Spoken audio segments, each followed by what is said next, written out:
Eleições 2014 segue a primeira rodada de entrevistas com os candidatos ao governo do estado. Esperamos com isso ajudar você, eleitor, a conhecer os projetos e planos de governo de cada candidato.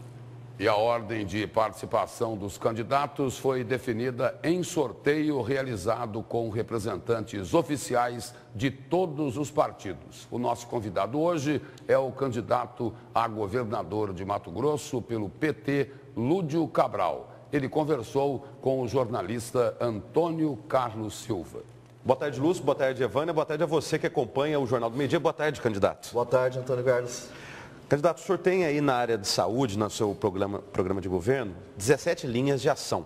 O que o senhor consideraria prioritário, se o senhor for eleito governador, já em 2015, implantar? Bom, primeiro, suspender o modelo de gerenciamento dos hospitais regionais pelas tais organizações sociais em saúde, para que a gente tenha condições de ter orçamento para aportar mais recursos nos municípios, porque é no município que acontece a maior parte da responsabilidade na atenção à saúde. Então, nós queremos ampliar a cobertura de saúde da família de 60% hoje para no mínimo 85% em todo o estado, apoiando financeiramente os municípios, e nós queremos revitalizar mais de 50 hospitais municipais que hoje estão subutilizados exatamente por falta de recurso nos municípios. Nós vamos também aportar recursos ali para que os hospitais municipais de pequeno porte deem conta de parto normal, de cesariana, de cirurgias de vesícula, de hérnia, de apêndice, esterectomia, procedimentos de baixa complexidade no campo hospitalar. Nesta semana, o governador Silval Barbosa, que apoia a sua candidatura, tem sido criticado porque houve um aumento aí da receita do Estado e, constitucionalmente, esse aumento da receita implica em mais repasse para os poderes. A crítica é a seguinte: deveria ser aplicado esse dinheiro extra da arrecadação em áreas prioritárias, como a saúde. Se o senhor fosse hoje o governador de Mato Grosso, o que o senhor faria numa situação dessa? Antônio Carlos, eu vou chamar à mesa todos os poderes, porque se o principal problema do Estado hoje é a saúde, a população sofre com dificuldade de acesso à saúde, nós vamos chamar para a mesa todos os poderes para debater de que forma cada um pode contribuir, inclusive financeiramente, para nós priorizarmos investimentos e no primeiro ano de governo, em caráter emergencial, fazer da saúde a prioridade máxima no nosso governo. O senhor esteve ontem com o ministro da Educação, o Henrique Paim, que está em visita a Mato Grosso com a agenda oficial. O que o senhor conversou com o ministro em termos de políticas públicas educacionais de nível federal que podem ser implantadas ou aprofundadas em Mato Grosso? Bom, foi um diálogo muito positivo, o diálogo com o ministro da Educação, Henrique Paim, porque nos 11 anos e meio de governos Lula e Dilma, houve muitos avanços na educação, especialmente no ensino técnico profissionalizante. Mato Grosso tinha 3 escolas técnicas, hoje tem um Instituto Federal com 13 campi e que avança para a implantação de mais 6 campi, 19 campi. Há um campi em Confresa que forma filhos de trabalhadores assentados na reforma agrária, em técnico agrícola, em agronomia, curso de nível superior, um avanço muito importante, e o avanço também no ensino superior. O que nós debatemos, o papel do Estado para melhorar a qualidade da educação. Primeiro, apoiar os municípios na educação infantil, na creche e na pré-escola, para que quando as crianças cheguem ao ensino fundamental, elas já cheguem mais preparadas para assimilar o processo de aprendizado no ensino fundamental. Agora, a responsabilidade do ensino da educação infantil é dos municípios, então cabe ao Estado apoiar e articular as ações do Ministério da Educação para a construção, para a implementação das creches, para a qualificação dos professores, dos trabalhadores que irão cuidar das crianças nessa fase. No ensino fundamental, o Estado ainda é responsável por atender 60% da clientela de Mato Grosso e os municípios atendem 40%. Então, nós vamos ampliar a educação em tempo integral por meio de um programa que é o Mais Educação, que oferece, além da educação formal, oportunidade de acesso à música, à cultura, a artes, a outros mecanismos para a formação humana, assegurando a permanência do aluno mais tempo na escola do ensino fundamental. Há 500 escolas hoje implementando o programa Mais Educação. Nós queremos que todas as 700 escolas do Estado que ofereçam ensino fundamental tenham educação em tempo integral, cada vez com mais qualidade.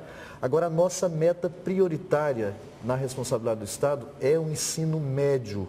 Hoje há uma evasão grande no ensino médio regular e nós vamos, a exemplo do que foi feito no plano federal, investir pesado em educação profissional, em ensino técnico profissionalizante, fazer das escolas estaduais de ensino médio, escolas que ofereçam o ensino médio básico regular associado ao ensino técnico profissionalizante. Nesse tempo que o senhor falou de governos Lula e governo Dilma, o PT comandou e comanda ainda a SEDUC aqui no Estado. Por que essas políticas não foram aprofundadas ou implantadas nesse período, já que o partido comanda a Secretaria Estadual de Educação? Antônio Carlos, elas estão sendo implementadas. Nós saímos de 0 para 500 escolas com o Mais Educação, com educação em tempo integral.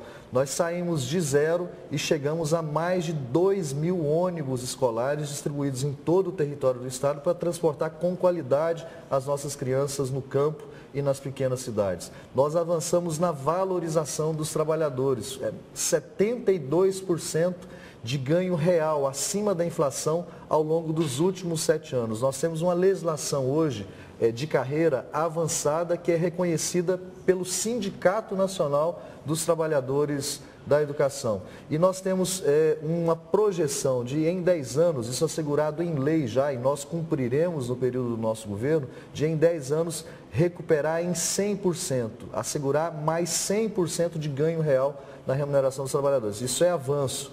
Agora, o ensino médio é talvez a área onde nós devamos ter mais prioridade no próximo governo, porque é onde hoje a própria SEDUC encontra dificuldades.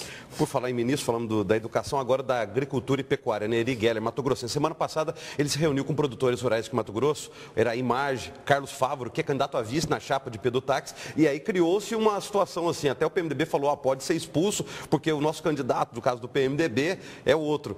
Como é que vocês estão lidando com essa situação? Afinal de contas, Nery Geller apoia ou não a candidatura de Lúdio Cabral ao governo de Mato Grosso e de Wellington Fagundes ao Senado? Com muita tranquilidade, Antônio Carlos. O Nery é ministro da Agricultura, do governo da Dilma, é filiado ao PMDB. No início da campanha, eu fiz o convite ao Nery para compor o nosso conselho político. O Nery faz parte do conselho político da campanha. E o fato de nós termos no Mato Grosso um ministro da República, depois de mais de 30 anos, é demonstração do reconhecimento do governo da presidenta Dilma, a importância de Mato Grosso, e o Nery está e estará engajado na nossa campanha. Isso me honra muito, o fato de ter o apoio dele.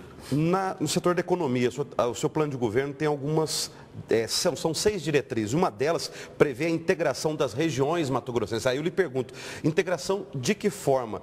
Considerando as dimensões territoriais de Mato Grosso, a diversidade das regiões aqui no estado e às vezes problemas até de comunicação aqui no estado. Como é que o senhor pensa nessa integração? Bom, primeiro que para dar conta da marca principal que o nosso governo terá, que é o compromisso com as políticas sociais, com a educação, com a saúde, com o cuidado da nossa gente, nós precisamos estimular, impulsionar o desenvolvimento econômico do nosso estado, impulsionando cada vez mais a agricultura de grande escala, assegurando a industrialização da nossa produção por meio dos instrumentos de política econômica que o estado detém, incentivando as 140 mil famílias que estão em pequenas propriedades no campo, organizando cadeias produtivas na piscicultura, na avicultura, na fruticultura associada à agroindústria, estimulando a indústria do turismo. Agora nós precisamos de uma logística que nos permita integrar e dar conta desse desenvolvimento econômico, que aí é continuar o investimento em eixos de integração rodoviária no estado, que é onde está essa diretriz, para interligarmos as nossas regiões e produzir a redução das desigualdades que existem entre as regiões hoje, a partir da atração de investimentos nos municípios com a economia estagnada. Setor tributário, fiscal e orçamentário tem uma proposta aí de articulação política para compensar as perdas da Lei Candir, que não cobra ICMS, por exemplo, de produtos matogrossenses primários exportados. Aí vem aquela questão, foi uma política adotada lá no governo Fernando Henrique Cardoso do PSDB, mas continuada pelos governos petistas de Lula e Dilma. Por que essa articulação não é feita antes, quer dizer, esperar o senhor ser eleito governador para adotar uma política dessa? Por que o PT ainda não fez isso? Bom, nós, no governo do estado, nós vamos ter uma postura altiva em relação ao governo federal, por uma razão. Mato Grosso hoje é fundamental para assegurar saldo positivo na balança comercial, para assegurar a estabilidade econômica no nosso país, exatamente a partir da exportação dos produtos primários que a nossa agricultura produz.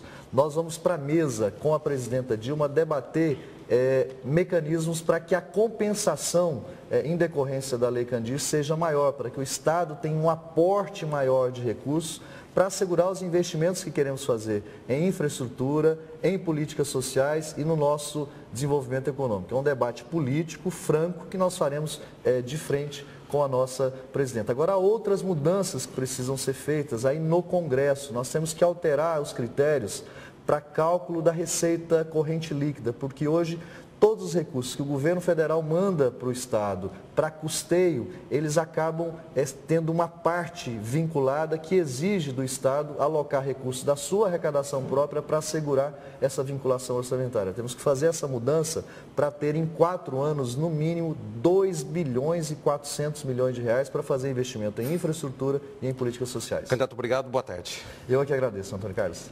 Lúcio e Evânia, é com vocês. E assim como Lúdio Cabral, Pedro Taques, José Riva e também o candidato José Marcondes Muvuca, o próximo entrevistado será José Roberto do PSOL. É com vocês, Lúcio e Evânia.